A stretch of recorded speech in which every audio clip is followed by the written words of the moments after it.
Hello and welcome to A Celtic World, the YouTube channel and podcast that leans into the fact that Celtic have fans all over this great big planet. From Kilmarnock to Calcutta, Saltcoats to Sydney. Wherever you're watching from, you're very much part of A Celtic World, and very welcome indeed. And who do we welcome with us today? Well, we have David, who's back in Kuala Lumpur, on a rare appearance from Malaysia. How's it going? It's going very well. I'm missing the cold of Vietnam, but delighted to be back in Kuala Lumpur after all my travels and work, and delighted to be back on the show, of course. Thrilled to bits we are to have you, David, and equally thrilled to see Stephen in Sydney. What up, Stephen? Yeah, I'm very tired, Gav. I feel as if these kick-off times are just getting the better of me now. I'm happy. There's an international. I know many people aren't happy there's an international break coming up, but I'm delighted.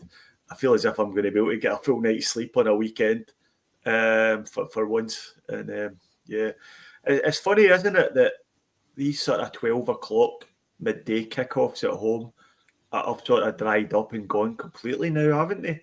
Because the game yesterday, that would have been a perfect. That would have been one when you looked at it at the start of the season. You'd be thinking, yeah, 12 o'clock kickoff. That's 11 o'clock here. You know, it's not ideal, but it's doable.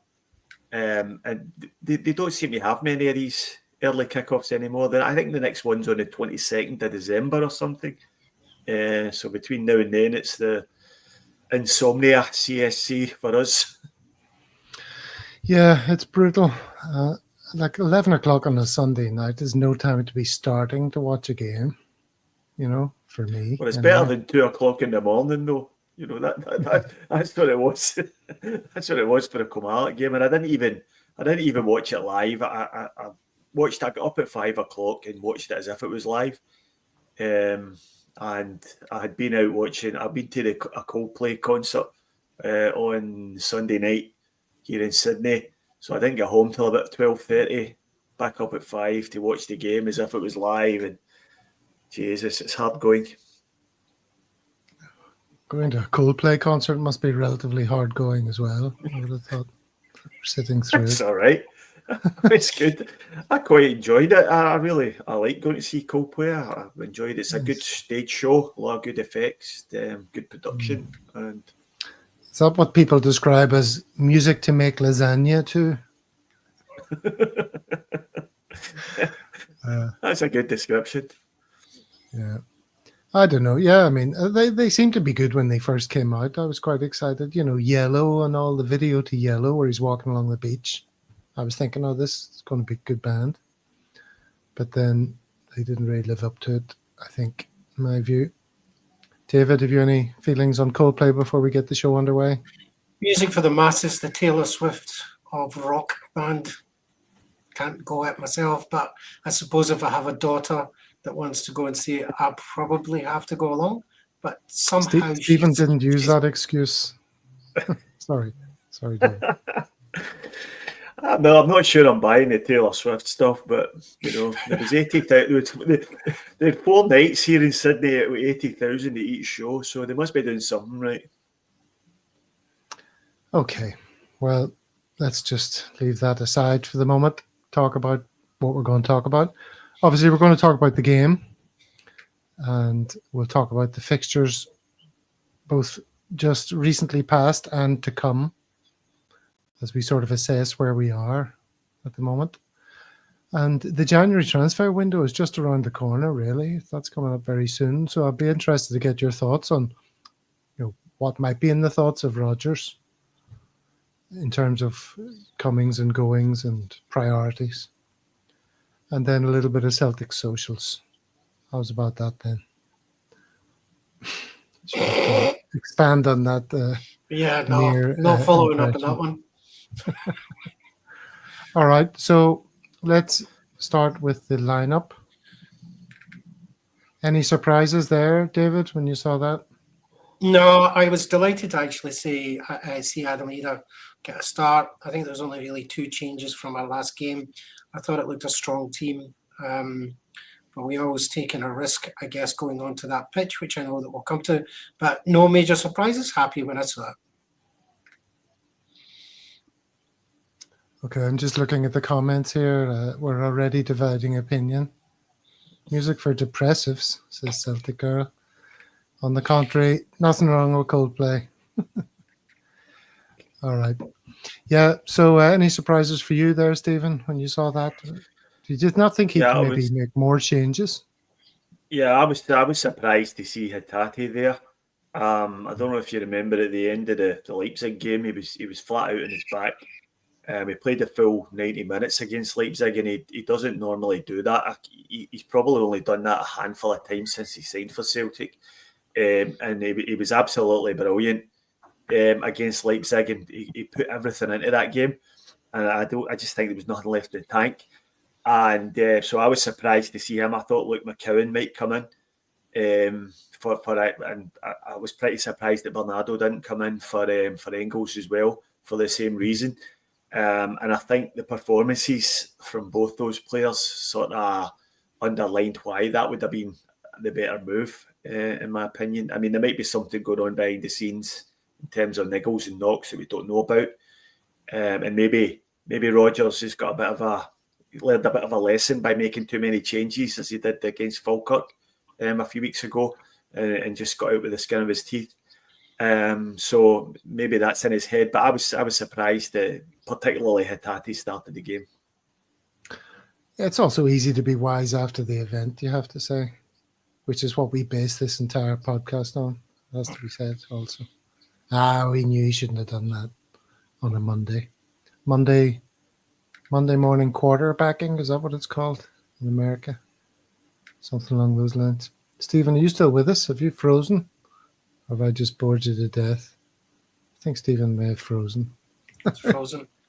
I'm just wondering on Stephen's comment whether or not the international break coming up, there could be, as he said, a few things going on behind the scenes that made those selections for Brendan. But nonetheless, strong team that went out. Okay. Should I kick Stephen? I kick Stephen. Plunge McNugget. Pay attention at the back there. Why is the pod back on at 9:30? Because we are from all over the world, and daylight saving requires us to change the time every 6 months.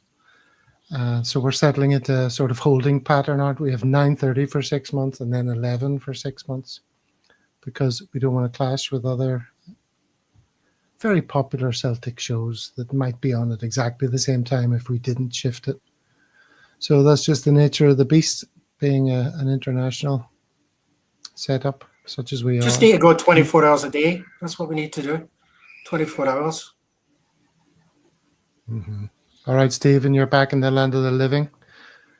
Right, well, let's get the game underway here. Look at a few of these bits and pieces. I hope there's not a delay. Now, normally I have the minutes logged against all of these events, but I didn't have time to go through the game on Celtic TV today.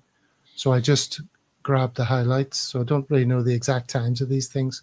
So what we'll do is we'll go through these events and then we'll talk about the three incidents of, what's the word?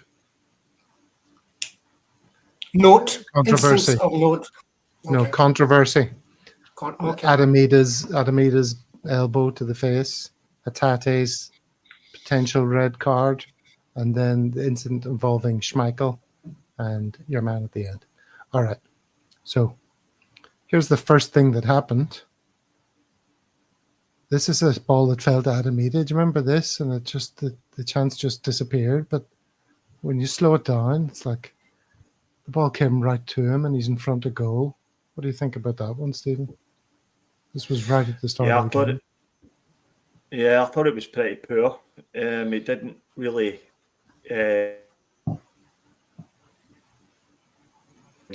go with any conviction for the ball.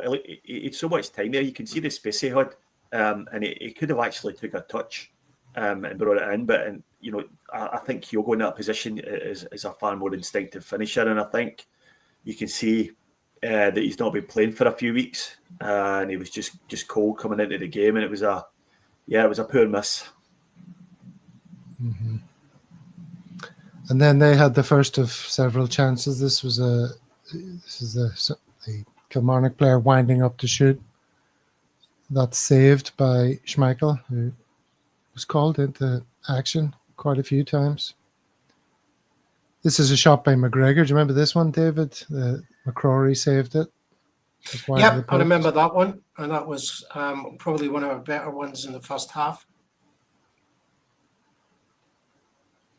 And then this is where they hit the post, Stephen. Do you think it was going to just trickle into the goal? Mm-hmm. Yeah, I thought it was in. When he clipped it past the goalkeeper, I thought it was in. And we got a bit lucky there. That was a nice bit of play from Kilmarnock's front two, who at that stage were causing us a lot of problems. And yeah, we got away with one there. But I guess, when you go to places like Kilmarnock, that's what they do. They do have the potential to disrupt your rhythm, disrupt the way you play. We'll talk about the pitch later. Absolute shambles, which also disrupts the way you play. And obviously they're far more used to it than we are.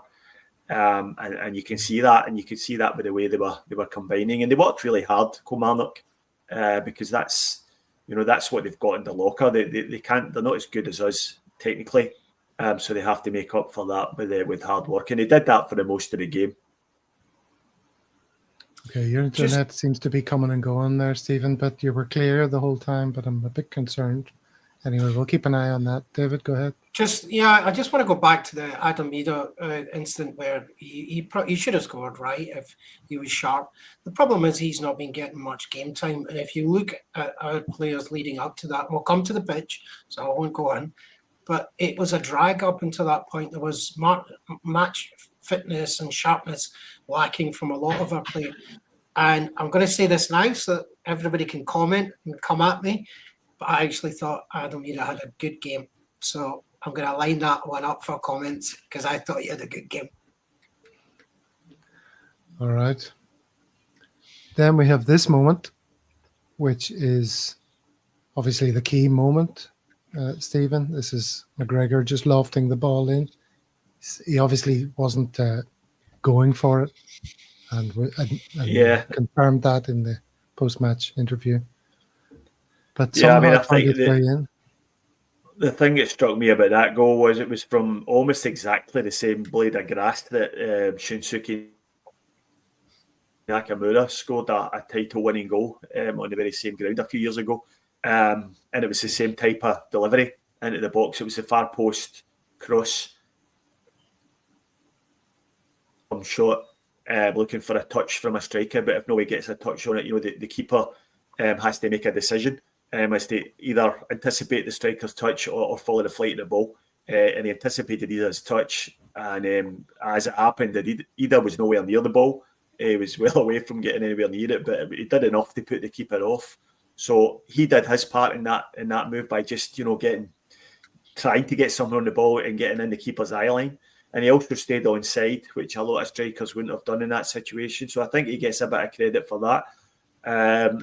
Apart from that, it was an excellent delivery into the box from McGregor. I seen McInnes after the game blowing a load of pish about Vassell had an Achilles twinge, which meant he couldn't shut down McGregor or something like that. But that's just wind and piss from the usual suspect. Well, I did actually see some people talking about that. In the studio, and they were saying that was one of the rare occasions when McGregor had a bit of space because they were kind of really on top of him throughout the game, and that's what happens if you can't keep that up. I wouldn't kill them just to admit that he just found some space himself because he's a quality player and that's what he does. But they've got to always concoct some excuse to try and take away from the quality of the goal. Yeah. We only ever score from other people's mistakes, you have to remember. This was another good save, sort of point-blank shot here that Schmeichel saved with his legs, I believe, David. He did. He saved with his legs. I mean, he was on man of the match, Schmeichel, no doubt. I liked his anger with the Kilmarnock players late in the game. We'll come to that one. I thought he was sharp. I thought he got us out of trouble. He looked our best player, but then he didn't have to run up and down that plastic pitch like the rest of them. So maybe that's why he looked good, other than he's a brilliant goalkeeper. And then Adamita was handy enough here as well, it has to be said, the way he squared the ball into Kuhn, who really should have buried this one, Stephen. This was a great opportunity. Yeah, I mean, he buries that, the game's done. I mean, and that was just before, I think, Kilmarnock had a really good chance to equalise. So he should have buried that. And, you know, Kuhn's been fantastic for him. And it was great lead-up play, as you say, from Adamita. Man, Kuhn combined really well. And it left him 1-on-1 with the goalkeeper. And he just had to, you know, find a corner of the net. And he just put it far too close to the keeper. And then this was another great chance. I thought this was going to be a goal. Another fine save from Schmeichel, David. So defensively, again, we were kind of cut open here. I struggled with this one because I thought we should have done a lot better in close down for this shot. Schmeichel, again, saves us. But, again, I'm going to say that our play was absolutely interrupted by the pitch. There was no fluidity of our play, but on that one, we should have done a wee bit better to have got in front of that. But Schmeichel again. Yeah, the lead up to that goal was McGregor getting dispossessed, and that's always a worry when you see him flailing around and getting dispossessed. You always think there's something bad going to happen, because I think has happened so many times when he loses the ball in that sort of position. But thankfully, as you say, go ahead. Funny enough, it was kind of like the way we pressed Leipzig for our second goal in the Champions League. They pressed us really high, and they harried us into a mistake. And yeah, you're right, it was Callum McGregor who coughed up possession. So I think in that situation, you've got to just give credit to Kilmarnock for their press and their energy. So they did to us what we did to Leipzig. And then another thing that happened against Leipzig was this man popping up, David, slotting it home. So this Kung coming in, I think it was Alistair Johnson played a fairly long ball to him. And I think the thing that's impressing me of Kung is that he seems to be, even in difficult angles, finding that net. And he doesn't just find it from difficult angles. He can take and shoot from outside of the box creatively with intent. This guy, let's give him a 5-year now. Kuhn, he's already got a 5-year, doesn't he? Has he got 5-year already? Yeah. Well, he signed a 5.5-year contract when he joined us, and he's only been with us a year almost. Is he? As the song goes. As the song goes. I just thought it was fantastic.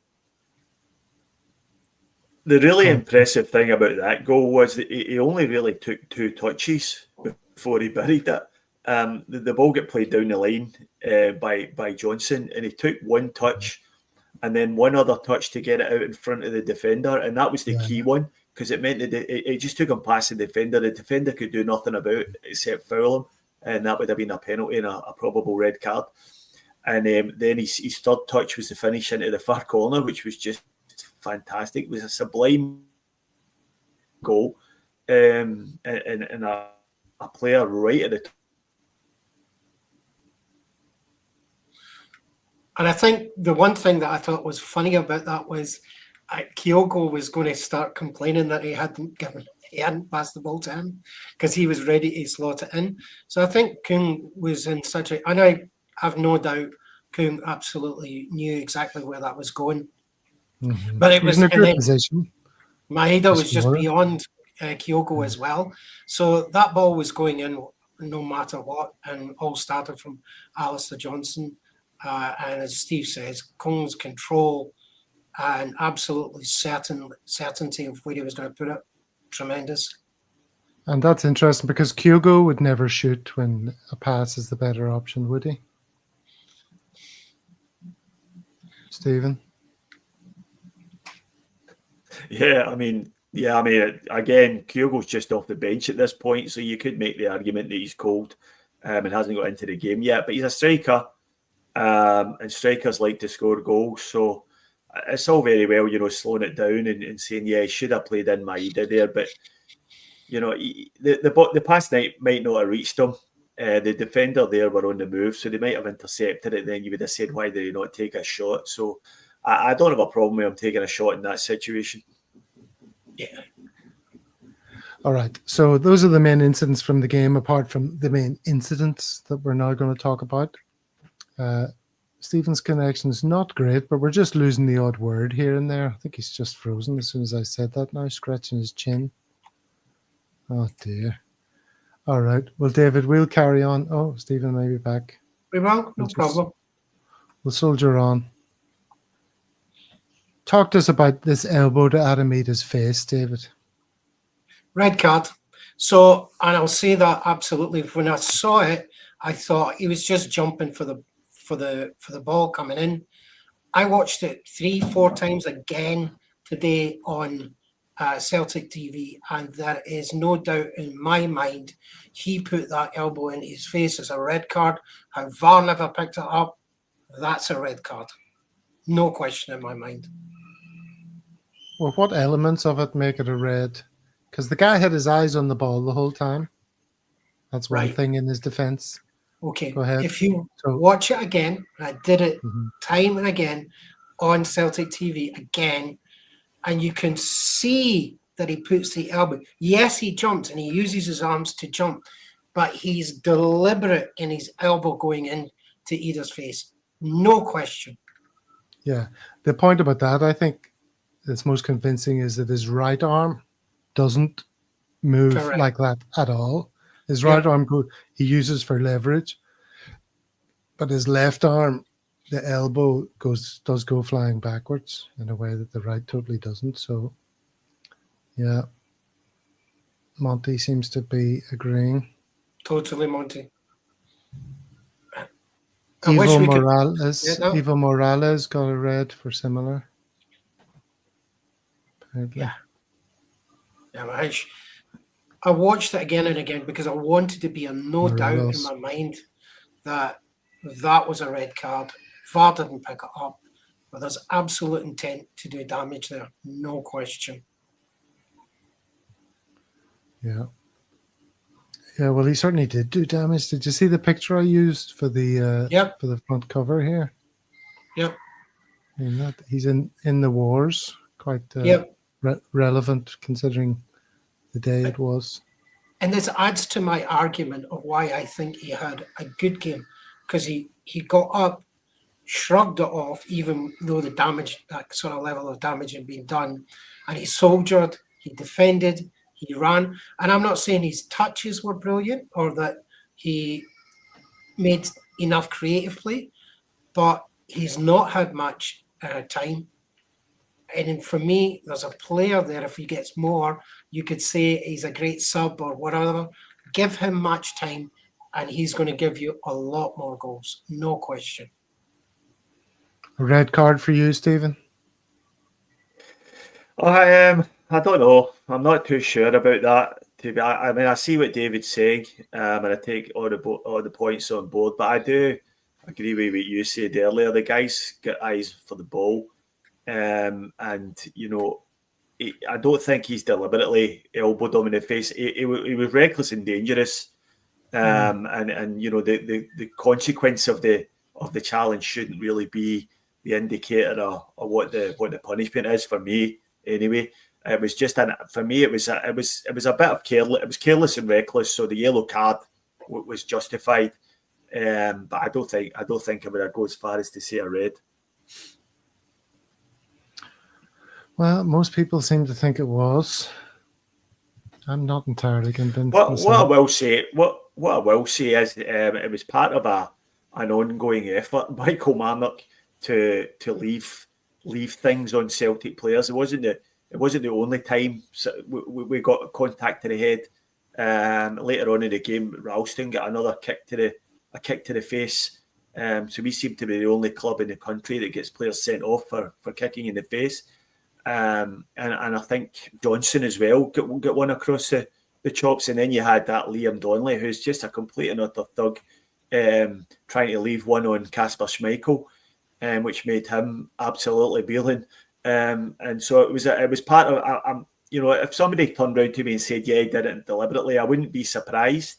But I think to me it looked more like an accident. But they were overly physical all day with Celtic, and to hear McInnes whinging after the game about they deserve this and they deserve that, they deserve nothing out of the game, because that sort of thing would get football stopped.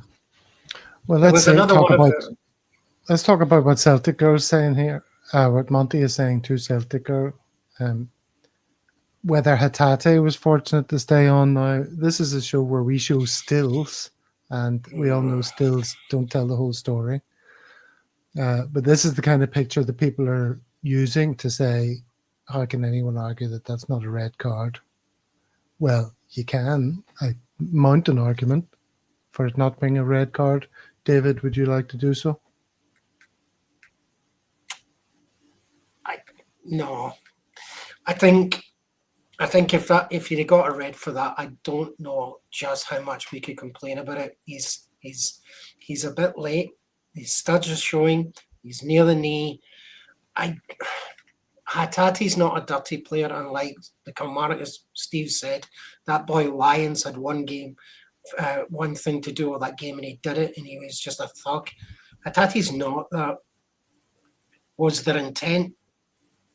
No, but I think he's lucky not to get a red for that. Sorry, I'd be screaming blue murder if it was against any one of our players. Lucky. Well, the counter argument that I think Stephen might make, and that Mickey's making here, is that he pulled out of the challenge. You can see that he wasn't sliding in with any sort of speed. He barely made contact with the guy, and his knee totally bent backwards to sort of remove all impetus from the challenge. Is that enough for you, Stephen, to make it not a red?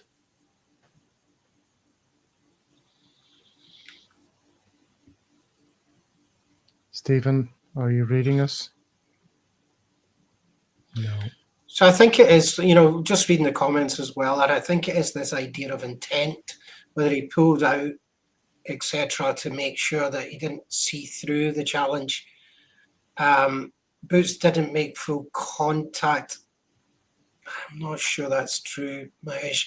I think it's this intent that we're looking at that he didn't show, because he's a player. He doesn't need to do that. But got away with it, is what I would say. We got away with it. I would say so too. I mean, as you say, if it had been given, we'd have been arguing the case against it. But you can kind of understand why it would have been given. Yeah. How about, this is a bit incensed everyone. Now, watching this last night at the time, they kept showing the replay of them coming together, these two. And I was looking at his feet the whole time. I didn't even notice they were talking about a flailing elbow. What do you think of this, David? So there's absolutely no... right, so Ida's challenge, you'll get away from doing a jump, your arms, you're balancing, you're trying to get up. There is no doubt in this one that as he came past Michael, he literally tried to put his elbow into him. He didn't, because he was moving at pace, and Schmeichel was the direction of their two bodies was moving away, so he didn't get the elbow into Schmeichel, but he most certainly tried to do it. And Schmeichel was enraged, and quite rightly. So, again, he got away with it simply because he didn't do what it was that he intended to do, and that was give Schmeichel a sore one in the ribs with his elbow, and he meant it 100%. Stephen, are you with us? Can you talk to us about that incident? Yeah, sorry, apologise for my Wi-Fi connection. Seems to be a bit troublesome tonight. Are we talking about the one with Liam Donnelly? Yes. Yeah. So yeah, I mean, if you watch the footage in slow motion, he actually does catch Michael round about the ankle, and he does actually change direction to make contact with the keeper, even though he's getting nowhere near the ball. So, and he makes a conscious effort to go and put something on the goalkeeper. and he ended up just standing on his foot. But, it could have been a lot worse. That could be a roll ankle. Oh, God. It could be a ligament damage. Stephen, we might have to carry on without Stephen. Keeps coming back and all over the place. That's all right. Let him try again. So I think that's what he's saying, that it lands on his foot and it could have done a lot worse. But here again is how does VAR, if it doesn't see contact, the elbow going in, how does it then judge clear intent on Schmeichel? Schmeichel wasn't injured. Schmeichel wasn't bothered because he's a big, strong lad and he's had an absolutely top game for us. So he's absolutely focused on the game, but you could see Schmeichel losing it, for me, on a professional level, in the sense that you don't do that sort of stuff as a professional player, where it's clear intent, you want to damage a fellow professional. And we all have shocks whenever we see bad tackles. No one wants to see professional footballers getting injured just because of that intent. That Kilmarnock player tried to injure a fellow professional. Completely unacceptable, and no wonder Schmeichel lost it. And I hope that no one else tries that on Schmeichel again, because he's clearly got a wee bit of a temper around him, because he was... I'm glad someone broke them up. Here's Mahesh's comment. Schmeichel won the game for Celtic in the first 20 minutes. Second half, Killy 11 shots, Schmeichel 4 saves in those first 20 minutes. Second half. You mean the first 20 minutes of the second half? Not sure what he means there, but he was certainly instrumental in the victory. And it was a brutal enough watch. I mean, I didn't enjoy watching it. It was ugly. I used the word ugly several times in the description for this show. It was ugly as a spectacle, because you're looking at that horrible pitch. It was ugly because you're looking at the likes of, what's your man's name? The big striker who's a big ugly lump. Vassell. Oh, yeah. And the ball's bouncing this all over the place. It was very difficult for us to play our game and pass it around, As Stephen says, they're 10 times more used to it than we are, so they can. So the whole thing was just ugly as hell. And I think they wanted to play ugly. I think that's how they set out. They wanted to leave, as Steve says, I think they wanted to leave marks on Celtic players. That's terrible in its own right. You should go about your game. You want to press. No, because you took advantage of the fact that Celtic were never able to get into the game because of your crap pitch. And they were professional, and you guys were just thugs for the majority of it. Didn't like it. Hate going there. Can't wait till we get them on a proper pitch. I don't know when their next game is, but I'm with you. Horrible, horrible watch. But enough in there for us because of the quality to get through and win. Schmeichel, as Mahesh has said, won the game in many ways for us, but I hated it. But these are the kind of games you have to win occasionally. So, I mean, over the course of a season, there's going to be some like this. So, given what we've learned about the team in the past while, that their flexibility, their ability to do an Atalanta, and then a Leipzig, and then Aberdeen, this was yet another feather in their cap, I suppose, to be able to get through this game and bag the 3 points.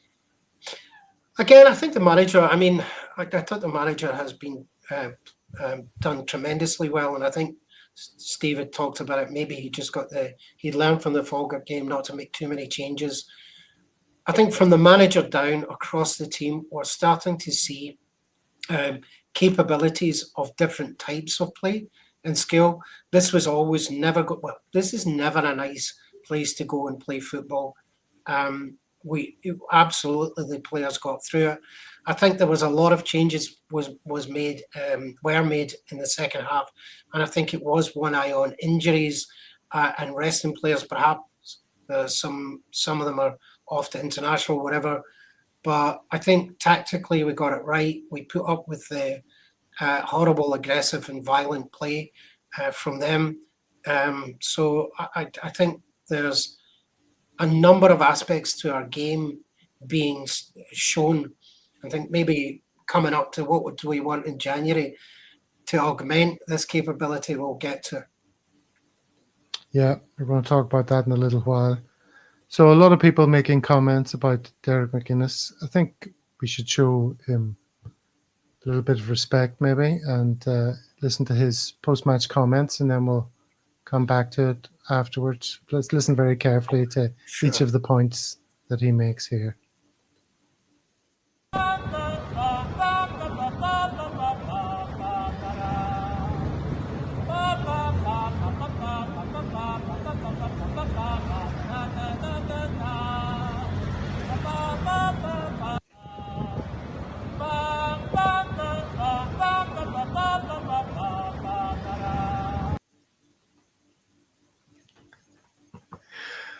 Well, David, what did you make of those comments? Was that worth listening to?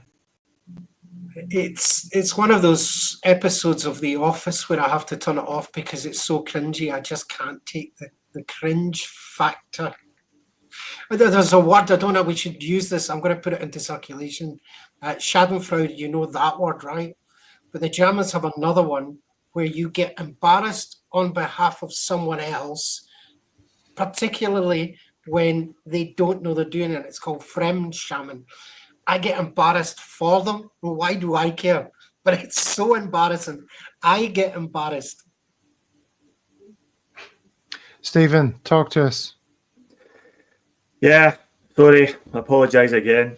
I have noticed the people in the comments saying that I shouldn't be let back in though, so those names have been noted, and there will be retribution carried out. So just kick me out at will. If you see my connection breaking up again, just eject me at your pleasure. Okay, so another person you're very fond of is Hugh Keevins, Stephen, and I see that he's been making noises about Rodgers moving on and how screwed Celtic are going to be whenever he moves on. Have you anything to say in response to Mr. Keevins? You know, I think I made my feelings clear about Hugh Keevins. Any connection or affection he had among Celtic fans is long gone. He's sold his soul to the devil for a seat at Super Scoreboard table, whatever that is. So I think he's just best ignored. Although what I will say is, and I think I've mentioned this already, I think it is time we seriously consider an extended contract for Brendan Rodgers, because he's got one more year after this one.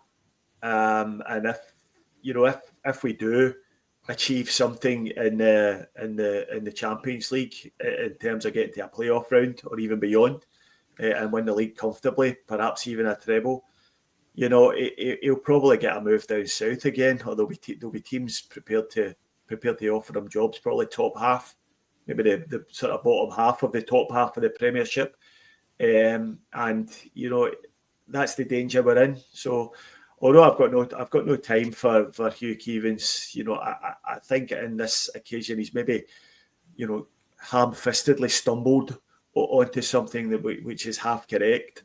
And it's something we should probably look at doing. If it was a player, if Nicholas Kuhn, for instance, was out of contract at the end of next year, you'd be falling over yourself to get him to sign a new contract. And I think Brendan Rodgers at the moment is by far the most important person at the club. And I think that's something we should be looking to do. If he wants to do it, of course, he might have it in his head. He's 3 and done, and then he's moving on to his next challenge. But if there's a possibility that we can keep him there, then at the very least, you're protecting your asset from Premiership teams coming sniffing. Well, I see Paddy Boy made a very well-informed and reasoned response to Keevins here. Keevins has one eye on the soup and the other wandering off the wall. As a man with teeth that time has forgot, he should just keep his mouth shut. How'd you like that? Yeah, he's just an arse. I mean, he's one of the. I'll say it again. He's a guy that thinks he can slip in and out of being a Celtic fan when the occasion demands it. He's quite fond of dropping Tommy Burns' name roundabout because he ghost wrote a book for Tommy Burns, and he was quite friendly with Tommy. So he carries this vibe that I'm really a Celtic fan, regardless of what I say on Super Scoreboard. But he can take that and shove it up his arse for me because it's it doesn't wash, and he should long since have been castigated by anyone with an affection for Celtic. Yeah, you can't really listen to these things on social media, can you, David? In fact, Brendan was asked about that. Should we have a little message from Brendan when he was asked about social media? Brendan, do you keep up to date with the fan-made Celtic content on social media like Twitter and YouTube? Well, I'm not on Twitter or YouTube, apart from Dr. Pimple Popper. And of course, the podcast, The Celtic World.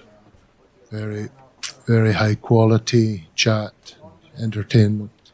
Perhaps not beautiful people on screen, but focusing on the right things, communication, ambition, quality.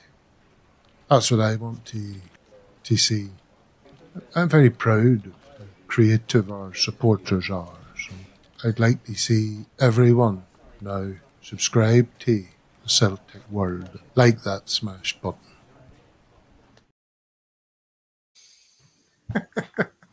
It's been a while since One we've from the heard vault that. there. Yeah, one from the vault. Brendan looking really young there. That was a few years ago, that picture. Yeah, I was just sort of going through the old stuff and I thought, we haven't played that for a while. It's just as relevant today as ever. So take it from Brendan. Yeah. Like that smash button. Subscribe. It's completely free. It'll always be free. We're not owned by anyone. We're not worried about getting access to Celtic Park. We'll never charge you for content. So, what's to stop you? Only twice a week, so we're not going to be filling up your notifications inbox greatly. And you'll get to watch us live. One of the good things about watching us live is often we do little videos and stuff that get copyright and get into trouble for copyright reasons. And then I have to cut them out of the YouTube video. So if you're watching a day later, there'll be just a bit missing and you won't understand why. But like our recent video was blocked because of a few copyright issues. So I had to take them out for it to stay on YouTube at all. But if you're watching live, you get to see all of that and enjoy it just like that. Isn't that good? Not a good reason, David? Absolutely is. I just disagree with Brendan that we're not beautiful people on screen. I disagree with him there. So perhaps if the next time he's interviewed, we can challenge him on that. All right, Stephen, while you're with us, do you want to talk us through this thing? Oh, yeah. Yeah. I also have a video to play, but you can introduce it here. Yeah, okay. So I wanted to mention to people to get it out to as wide an audience as possible. Right, I'm doing a running challenge during the month of November, and I'm doing it in aid of an organisation called the UNHCR, which is UN High Commission for Refugees. And it's a UN body that helps refugees all over the world, whether they're being displaced from their homes by ethnic cleansing, by war, by famine, or by natural disaster. Now, I've sort of took up this challenge due to the sort of scenes I've been watching on the TV from Palestine and Lebanon. And I think, Gav, you're going to show a little video about some of the work that UNHCR have been doing in Lebanon.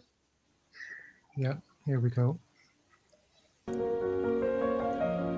Today I'm in Masna at the border, the Lebanese-Syrian border, in a center of the civil defense. We've seen situations where rescue workers had to dig people out underneath the rubble with their bare hands without sufficient tools. So today, for example, we're handing over these tools. We're handing over the right clothing, a generator, floodlights, again, water supply systems. And this is vital. نحن اليوم عم نشتغل بظروف قاهرة، كل يوم عنا مبنى 2 3 4 بالمواقع اللي نحن عم نشتغل فيها. هالمعدات اللي انجابت هي جدا أساسية لأنه حجمها صغير وبتشتغل أغلبيتها على البطاريات، نقدر نفوت فيها على الأماكن الضيقة نحن ومحميين لنقدر نساعد أشخاص محتجزين. So we're humbled, but also extremely proud that we're able to partner with these heroic men and women of the Civil Defense Service. And we will do our level best as UNHCR to continue to stand side by side with them and all others involved in the rescue efforts and the humanitarian efforts across Lebanon.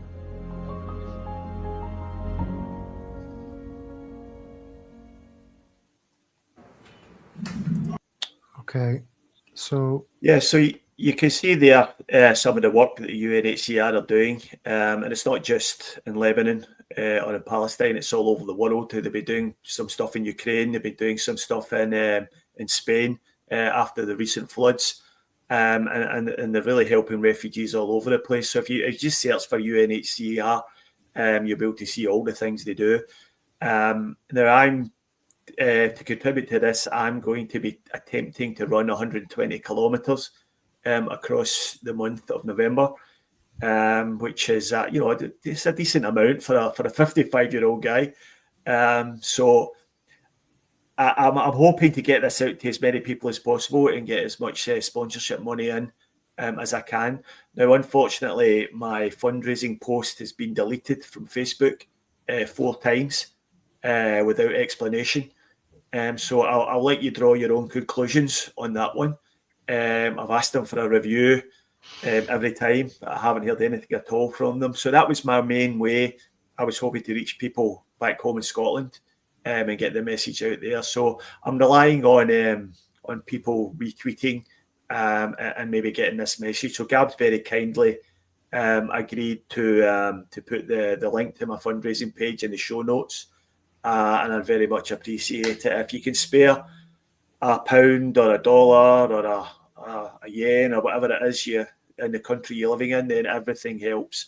And I think no matter what your views, what your political outlook is, we can all agree that there's been some horrific scenes on the TVs and on your social media recently, and it's something that you can't help feel really, really strongly about. So I just hope that I can make a small contribution to helping some people who really need help. very good. As you can see on the screen there, it's in Ringgit Malaysia, because this is how it looks for me. And Stephen, you've had a little bit of assistance from people on A Celtic World. So if any of the viewers want to get involved, that's how they can go about it. There's a link in the show notes, as you say, on YouTube. If you go down to the description under this video on YouTube, there'll be a clickable link to that page if anyone fancies it. Yeah, I'm up to almost $1,000 Australian already, and the bulk of that's came from my Celtic World family. So thanks very much to all the guys that have contributed, and hopefully I've got another 3 weeks left, almost 3 weeks left in a month, so I'm hoping to pretty much double that.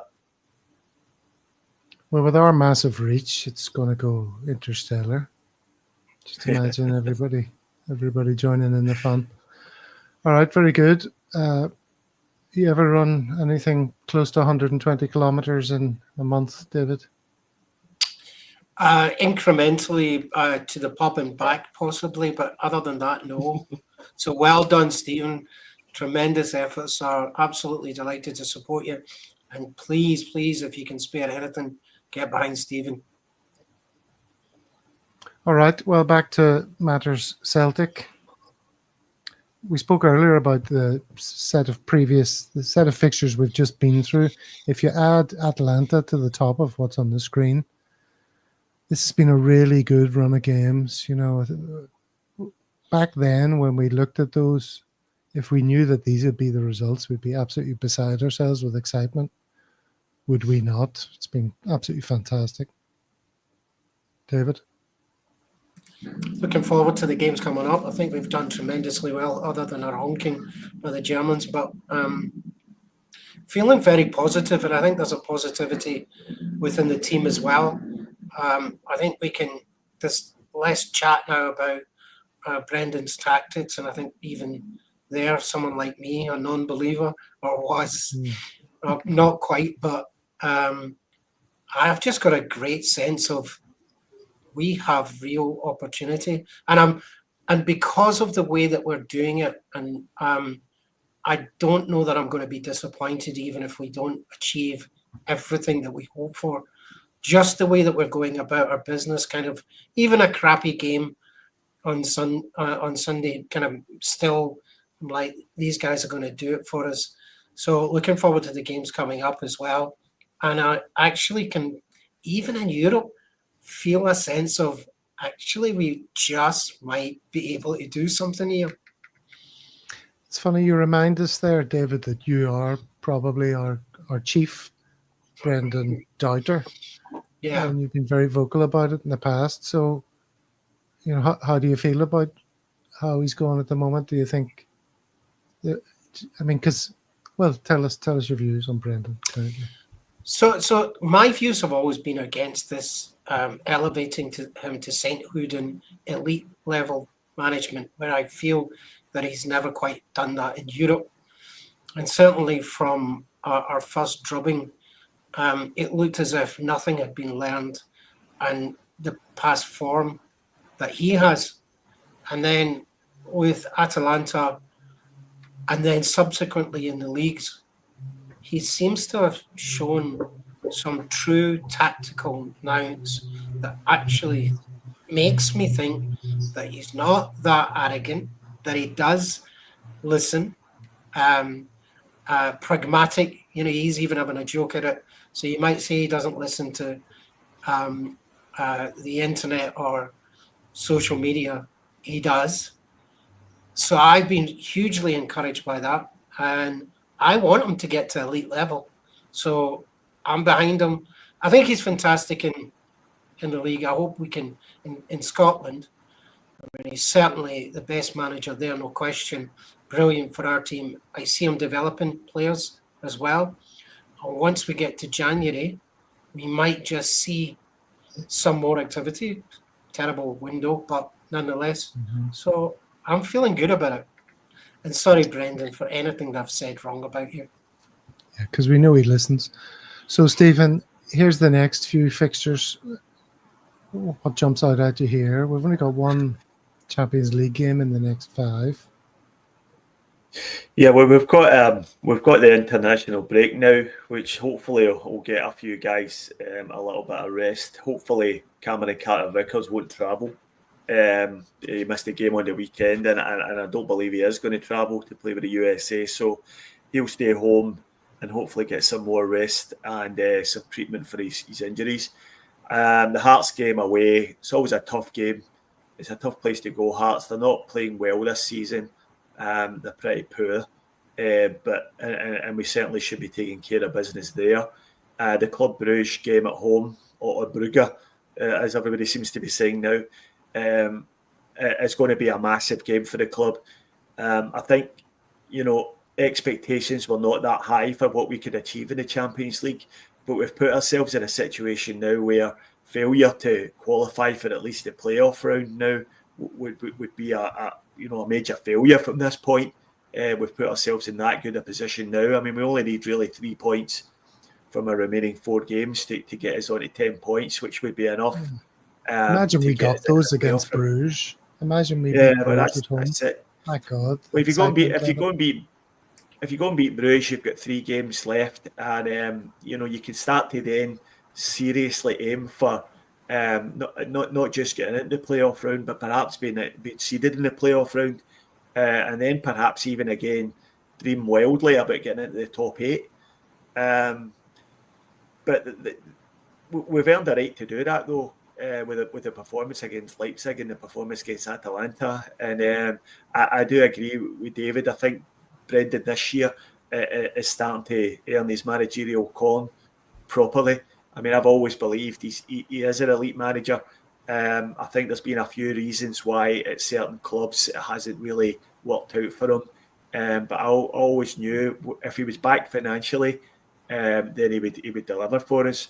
And I do think now, not only is he the best manager that we could have at this point, I think he's probably the best British/Irish manager around at the moment.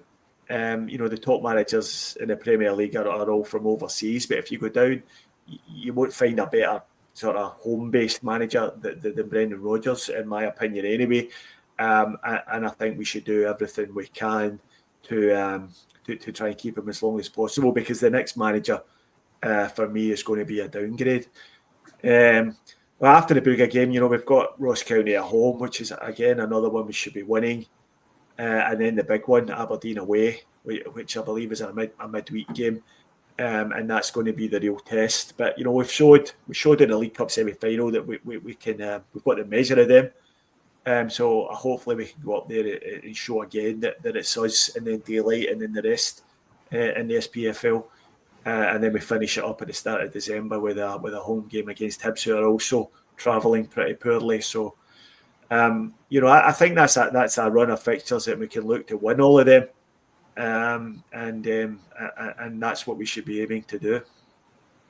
Yeah, although the people will be queuing up to say, look, Bruges are no pushovers. The closer we get to that game, the more and more they will rise in stature as an opponent. They're not. Well, they're not bad. Yeah, I think Brendan Rodgers and the coaching staff will be treating them just the same way as we treated Leipzig. I mean, he'll be doing his homework on them, and he'll try and put together a game plan to cause them a lot of problems. And I think for Celtic, a lot of it comes down to keeping your best 11 on the park, certainly in particular positions. I don't think at the moment we can afford an injury in any of the wide areas. I think that would seriously hamper our chances. Probably every other area, maybe not Kyogo, you probably couldn't afford to lose him. Most other areas were pretty well served with depth. But I think if we need to really keep our two first choice wingers fit, because the drop off after them is quite steep. So if, for instance, Kuhn or Maeda took a sore, and I know Maeda's travelling with Japan, so you never know when the players go away. If he were to come back with a knock and missed a few weeks, then I think that would give us a bit of a problem, which may lead us into talking about the January transfer window. Yeah, we don't have a lot of time to do that, but let it lead us right there. David, give me a couple of places. I will allow us one permanent signing and one loan. That's all we get from this January window. So where do those two things come? Defensively, CCV is we need another CCV type character there. I still think defensively we're not as strong as we need to be.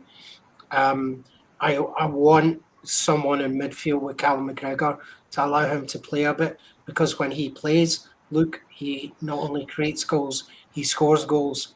So loan midfield, buy defensively. Interesting. Stephen? Yeah, I think I would I'd go along with that with the centre half. The centre half option. We certainly need a right-sided centre half. And if you went into the second half of the season with a solid backup right-sided centre half, Cameron Carter-Vickers, and then Scales and Trusty alternating in and out of the other side, then I think the centre half position would be well served. Outside of that, I think we need to be looking at our wide options. I'd like to see them signing a couple of wingers. I wouldn't be surprised if Palmer departs the scene in the January transfer window, potentially for the MLS. I just don't think it's going to work out for him here. And if that's the case, then we definitely need a left-sided wide player. And if we can land on someone as good as Kuhn to play on the left, somebody who could come in if Maeda's either off form or carrying a knock or something, then I think that would be a position I'd like to see strengthened. And if we only had two that we could sign, that was where I'd be looking for. But I also think we need to look at the right back position. I mean, Tony Ralston, God love him, we all love him. He's a great news story. A guy who looked as if his career was petering out, and he's pulled himself into being a good, solid first team squad player for Celtic. But I think we need better. If Alistair Johnson were to, and Alistair Johnson's played an awful lot of football this year, considering he hardly got a break in the summer. So getting towards the end of the season, I worry about him because he's a 100% wholehearted physical player.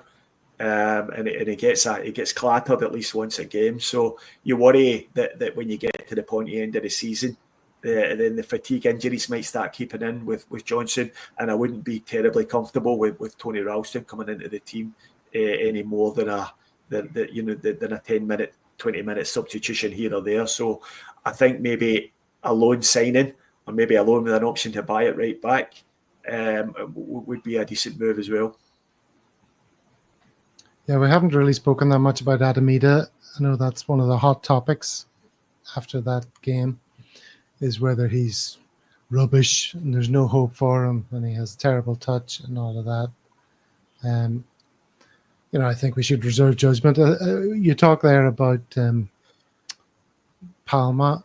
Maybe his time is up. I mean, he's had a lot of opportunities. He's been with us for a decent length of time now, and it's just, you don't even see flashes from him. He doesn't have games where you totally rethink your opinion of him. Ida, for me, has games where my opinion of him is swinging like a pendulum. One day he's great, the next he's all over the joint. So you know that he can deliver. You just don't know that he will. With Palma these days, you're wondering whether he can deliver at all. And I think the more the evidence is piling up that, as you say, it's not going to work out for him, it would appear. So he might well be off. But as for everybody else, time will tell. Ida and Engels and the like have only just, getting their feet under the table, especially Engels. So look, I'm okay with where Ida is just now. I think he's doing okay.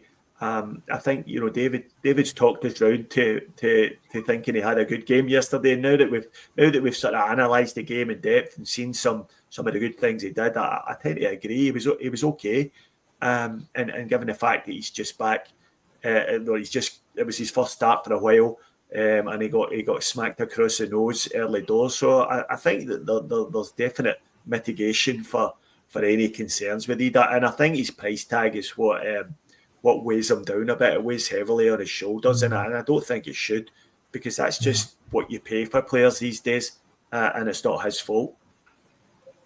Well, there's a lot of talk in the chat about poppies. We had a little laugh earlier about the guy playing the trumpet with his mouth and all that kind of stuff. So maybe we have a little nod towards, well, maybe not a fallen hero of ours, but one that's under a bit of pressure at the moment is this man. Ange Postecoglou stops dead in his tracks as he hears Tottenham fan. He's getting it tight from the Spurs fans. What Ange Postecoglou should do to improve Tottenham's terrible, irregular and chaotic defence in the next matches. Irregular and chaotic defence, we know something of that. Spurs are in 10th place at the moment. And I know that they're only a few points off 4th or something. It's so tight there. But that doesn't make very good reading at this time of the season, being in 10th position, does it? I see some of the Spurs fans, David, are saying that the die is cast for Ange. What would you make of that? I think he's definitely not going to survive there. I don't think he's quite got the managerial experience and depth that, say, someone like Brendan-Rodgers, who's gone through all of that before, had not fantastic success, came to Celtic, found that winning streak again, left, didn't find the winning streak. I think it's a massively challenging league for anybody to go into and have huge success. And I think Ange was brilliant for us. I don't know that I have that much sympathy. He left, he's gone, he's done. I'm very happy with the manager we've got. I wish him well, but reality bites, and it's a tough, tough place to go and become a managerial success, never mind a player, as many of our players have found when they left us. Stephen, How are your sympathy levels towards the big Aussie liar? I mean, Ange. Yeah, I mean, look, I think he's doing okay at Tottenham.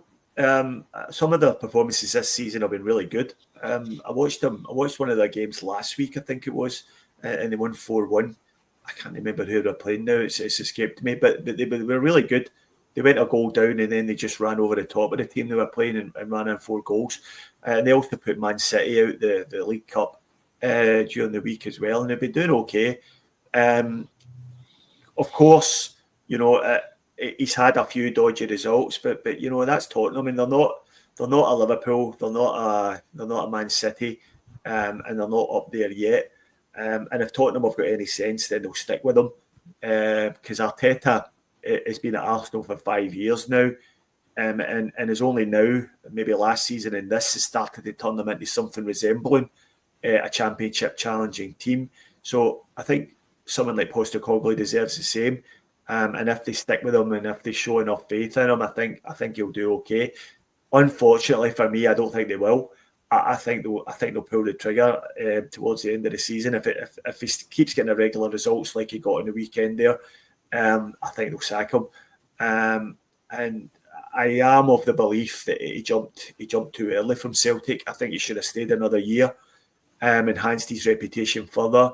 It's a fairly open secret that he really wanted a Liverpool job, but it wasn't available when he left Celtic because Klopp was still there. But a year later, Klopp left, and Arne Slot got the job, which is, you know, completely surreal considering Arne Slot was also offered the Tottenham job before Ange was, and decided to knock it back for an extra year at Feyenoord. So if Ange did the same thing, I'm pretty sure he'd have been in the running for the Liverpool job.